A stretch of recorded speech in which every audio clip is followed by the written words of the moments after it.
Hello everyone, Oli here, and this is my review of Attack of the Cybermen, the first story of the 22nd season of classic Doctor Who, starring Colin Baker as the Sixth Doctor.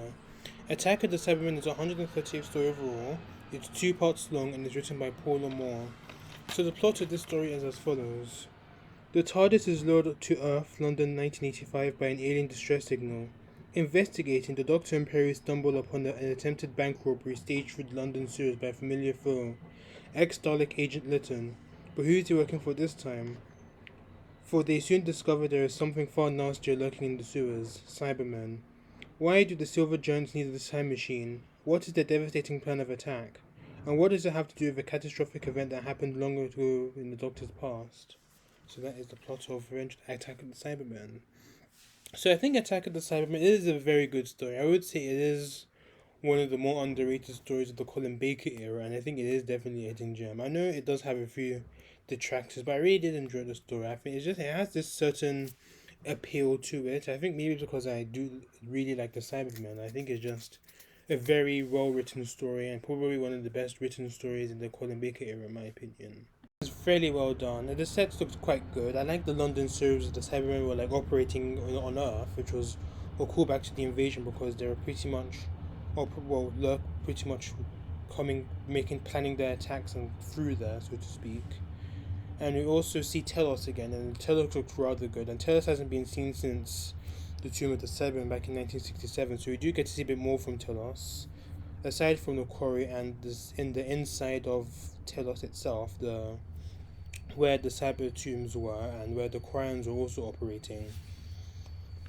So that looks fairly good as well. And even the quarry bit, it had this greyish filter to it, obviously giving the effect of obviously the Cybermen are silver, and it also gives that feeling of like impending doom, so to speak. And it was quite interesting as well. And to Attack of the Cybermen is actually the first story to actually use the 2 45-minute format, even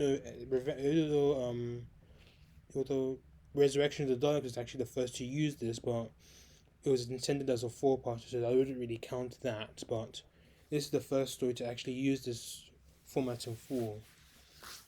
And it remains like that for the rest of this season until Doctor Who returns from his 18-month hiatus that was pretty much enforced at the end of this season. And I think Attack of the Cybermen actually benefited from this because there wasn't really any the plot didn't really drag, so to speak, and there wasn't really any filler as well. And another callback to this story was from Earthshock, as the Cybermen music that was used from Earthshock was used here, especially March of the Cybermen. The script was quite good, and the direction by Matthew Robertson was quite good as well.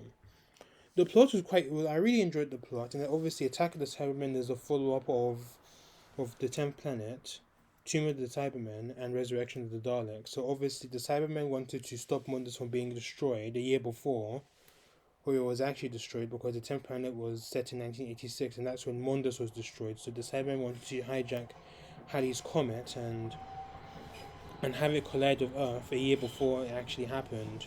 And then after that, they wanted to destroy Telos as well, so they can actually all go back and settle back in Mondas. And obviously with Lytton, he just survived the Dalek story when pretty much almost everyone died except for him and the Doctor, Tegan and Turlo and so forth. So he's back and he's up to no good. No good, so it seems. So obviously viewers would remember Resurrection of the Daleks because that pretty much aired the year before this story, but I think for viewers back in the day who would have to had a hard time remembering Tomb of the Cybermen and the 10th Planet because at the time it aired in 1985, both stories that Tomb of the Cybermen were still missing from the BBC archives, and episode 4 of the 10th Planet was and is still missing to this day.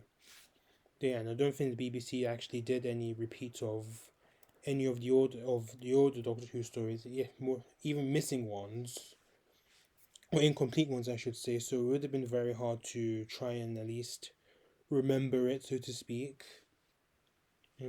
So I think it was a very rough situation, and it was pretty obvious that Ian Levine's influence was very felt in the story, and he was, as I said before, he was pretty much the unofficial continuity guy for Doctor Who. So he was pretty much. And it was even rumored that he actually co-wrote the story along with Eric Saward, but then other sources claim that Eric Sayre actually wrote the story of his girlfriend. But I do think that Ian Levine actually did write the story with Sayre because there are a lot of like references to Doctor Who's past in this story, especially the Cybermen's past. So it does kind of make sense here. But watching and understanding the storyline nowadays would be a lot easier to do because the Tomb of the Cybermen is pretty much back in the BBC archive since 1992, and the 10th Planet has been animated. And for a DVD release, that was 10 years ago. But I think in the year 2000, they actually reconstructed episode 4 in the loose canon, sort of, so to speak, for the VHS release. But that was done by the BBC, so it was very much easy to follow the plots for those stories to understand this one. So of course, Attack of the Cybermen actually continues the trend of violence that was last seen in this season, and there wasn't a really high death count, but then some of the violence in the story were quite graphic. Especially there was a scene towards the end of part 1 where Russell actually shoots a Cyberman through its head, and then the Cyberman was unusually screaming in pain. And then another giant example is when one of the Cybermen decided to crush Lytton, and his hands were like, you could literally crushing his hand, and then you can see Lytton's hand just bleeding at the sides. And I think it was a bit too gratuitous, but it was alright. Aside from the references to past Doctor Who from the past Cybermen stories, we do have other callbacks to Doctor Who's past. For example, the TARDIS standing back in the Tortoise Lane junkyard in East London, which was obviously where the TARDIS was first situated in The Unearthly Child, and Perry telling the Doctor he's been mistaking her for his past companions, like such as Susan, Tegan, Zoe, Jamie, who she actually meets towards the end of the season. And then the Doctor actually calls her the terrible Zudin, who's not a companion, but she is mentioned in other Doctor Who stories in the past. So yeah, that was quite cool. And I think this story has some very incredible moments in my opinion. Like for example, I liked how the Doctor was able to fix the chameleon circuit for this TARDIS, but then the object the TARDIS was taking form of was even more conspicuous than the police box we all know and love, such as an organ, a very odd looking piano, and for some reason they decided to take form as a gate on landing on Telos, which was just very weird. But it was a very funny minor B plot, but the TARDIS does turn itself back into the police box towards the end, which obviously the Doctor is happy with. So it's pretty obvious that the TARDIS the police boxes and had pretty much been her costume had pretty much been used to for all these years. I also liked the moment when it was revealed that Lytton wasn't actually working for the Cybermen, and I liked the scene when Perry actually did find this out from the Cryons, and then she actually told the Doctor this, and the Doctor realized that really had this moment. It was like, oh shit, and then he tried to save Lytton, but he was far too late. Yeah. And finally, I do think though this scene was quite violent, I did like how the Doctor was pretty much just shooting up the Cybermen towards the end after Lytton's death, and you know, just pretty much shooting the Cyber Controller and just everyone else there, all the other Cybermen there. It was quite violent, but it was a quite cool, very cool scene, and my headcanon is that this is pretty much the Doctor's way of getting back at the Cybermen for Adric's death, despite his regeneration and his very. And also at this point, the Doctor was very volatile then. So on to the acting, which I thought was quite good. Colin Baker was great. Despite a very shaky start to his era, I just think that the Sixth Doctor was a lot better here than he was in The Twin Dilemma, and he has definitely found his element, and the writing for Six is a lot better. Yes, even though he's still a bit smug, temperamental, and very volatile, but he is more protective of Perry and actually acknowledges the dangerous situation at hand. And he actually does tell Perry that he won't hurt her, which is sort of acknowledgement that he should have never harmed her in the first place. Although this was after Perry was concerned that the regeneration that made the Doctor unstable, and we do get to see when the Doctor is like unstable, unstable, unstable. That's a scene that actually does another memorable scene in my opinion because it was very funny.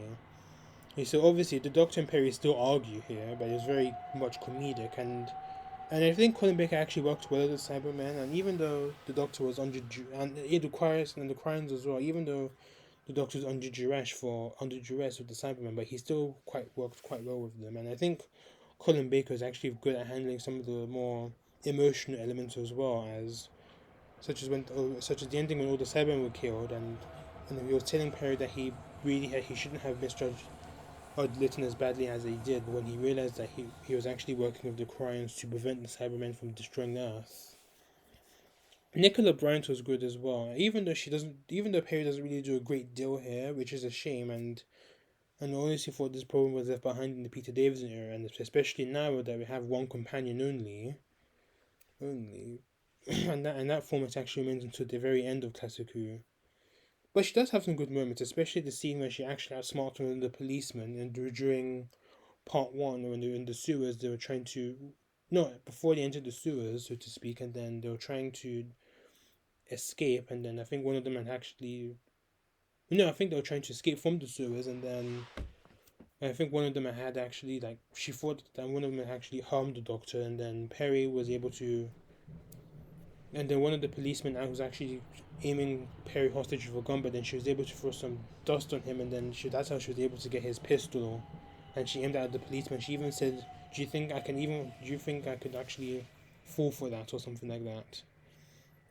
And I actually think this is one of the very few stories in the Doctor and the Sixth Doctor era the Perry effect doesn't actually happen, even though she's actually cast aside to the background for a majority of the story, and which is quite good, so to speak, because even though she was with the crimes at some bits, but then most of the story she was just pretty much in the background, so to speak. I mean, even though the Cyber leader insisted that Perry should change it to something warmer because Taylor is quite cold, so yeah, that's the Perry effect doesn't really happen in the story.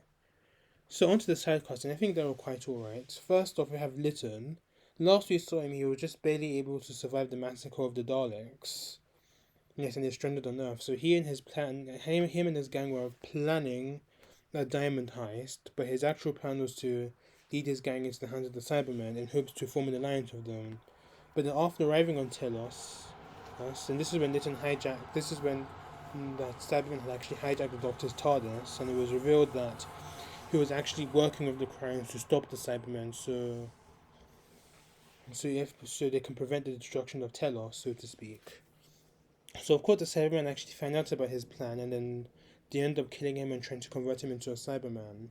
And this story actually definitely handled Lytton better here than Resurrection of the Daleks, because he's more involved with the plot in the story, and I also liked how Six was pretty much used for some form of development for the Sixth Doctor, the even in the Resurrection of the Daleks, he and the Doctor barely even interacted. I think the only scene they actually shared together, the Doctor Pearson was just looking at the Doctor, and that was pretty much it.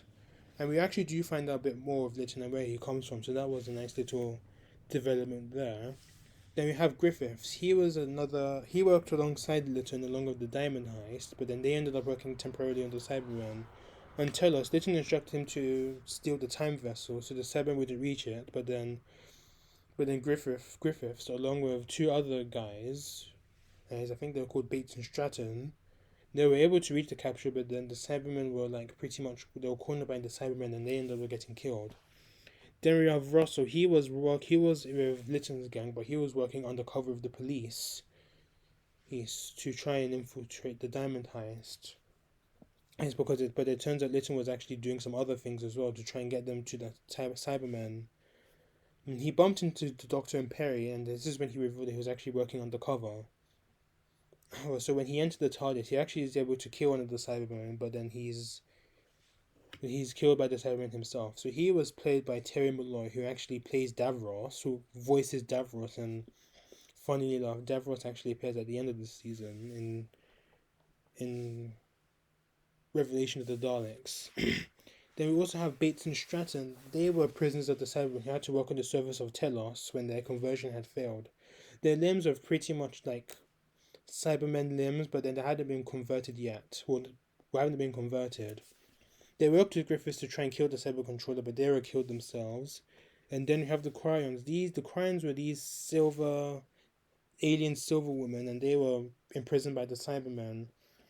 The three main Cryons were Flask, Thrust, and Vaughn. They sent a signal to Earth, which was intercepted by Lytton, and then they asked him to come to Telos to try and stop the Cybermen from leaving, because if the Cybermen leave, they would have been able to destroy Telos. Flask told the Doctor what the Cybermen were going to do with Telos, Telos and Halley's Comet as well, and Faust is killed by the Cybermen.